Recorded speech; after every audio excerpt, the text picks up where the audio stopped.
পটুয়াখালীতে বৃদ্ধা মাকে মুরগির খোপে আশ্রয় দিয়েছেন সন্তানরা।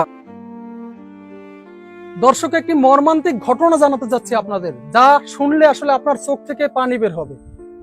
আপনি নন শুধু, যে কোনো হৃদয়বান মানুষের চোখ থেকেই পানি ঝরবে। বলা হয়ে থাকে মায়ের পায়ের নিচে সন্তানের বেহেশত, কিন্তু সেই মায়ের প্রতি যখন এরকম অবহেলা করা হয়, জন্ম দিয়েছেন যিনি, সেই মাকে যদি এরকম একটি মুরগির খোপের মধ্যে আটকে রাখা হয়, তাহলে যেন আল্লাহর আরশ কেঁপে ওঠে, সন্তানের জান্নাত যেন হারাম হয়ে যায়।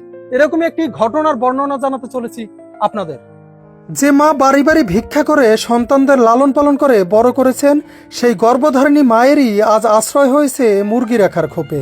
বৃষ্টির পানিতে ভিজে যাওয়া এরকম স্যাঁতস্যাঁতে পরিবেশেই দীর্ঘ বছর যাবৎ বসবাস করছেন জনম দুঃখিনী মা। মুরগি রাখার এই খোপটিতে নেই কোনো কাঁথা কিংবা বালিশ, এমনকি হাওয়া বাতাসও চলতে পারে না ঠিকঠাক। দেখা যায় এমন একটি ঘরেই কোনো মতে খুঁটুমুটু দিয়ে বসে আছেন অসহায় মা।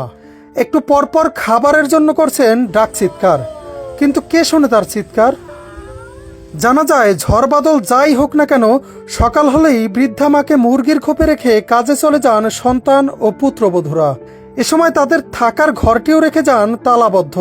নিরুপায় হয়ে খাবারের আশায় নরবরে শরীরখানা নিয়েই এবারে ওবারে ছুটে বেড়ান জনম দুঃখিনী মা।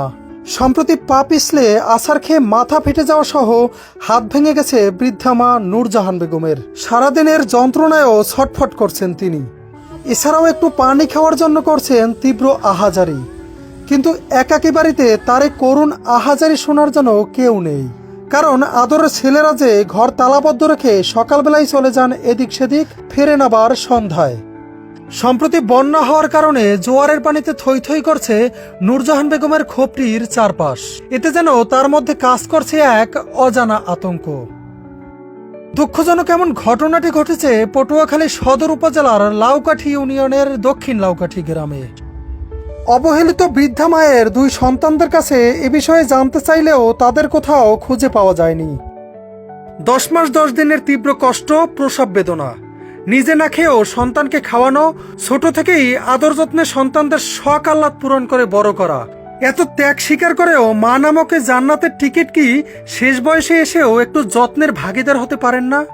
অবশ্যই সন্তান হিসাবে আজীবন মায়ের প্রতি আদর যত্ন ও ভালোবাসা আমাদের নৈতিক দায়িত্ব ও কর্তব্য। এজন্য প্রয়োজন আমাদের মানবিকতা বোধের, শিক্ষিত হওয়ার আগে প্রয়োজন মানুষ হওয়ার।